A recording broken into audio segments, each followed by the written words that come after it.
பாதிரியார் ரேமன்கோ மற்றும் சமூக ஆர்வலர் அம்ரித் சேமாட் ஆகியோர் காணாமல் போன சம்பவத்தில் தொடர்புடைய போலீஸ்காரர்கள் தண்டிக்கப்பட வேண்டும் என்று சபூத்தே எம்பி தெரேசா காக் அரசாங்கத்தை கேட்டுக் கொண்டார்.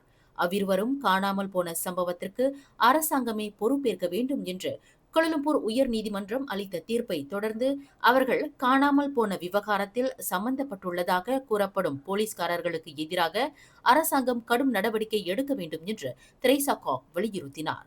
இவ்விவகாரம் தொடர்பாக 2 மாதத்திற்கு ஒருமுறை முழு விசாரணை நடத்தி அதன் முன்னேற்றங்கள் குறித்து சட்டத்துறை அலுவலகத்திடம் அறிக்கை சமர்ப்பிக்குமாறு போலீஸ் துறைக்கு நீதிமன்றம் உத்தரவிட்டிருப்பதையும் தெரேசா காக் சுட்டிக்காட்டினார். உள்துறை அமைச்சர் டத்துஸ்ரீ சைஃபுடின் நசுத்தியோனும் போலீஸ் துறையும் உயர் நீதிமன்றத்தின் உத்தரவை பின்பற்றி அவ்விருவருக்கும் என்ன நேர்ந்தது என்பது குறித்து மூடி மறைக்காமல் அறிவிக்க வேண்டும்.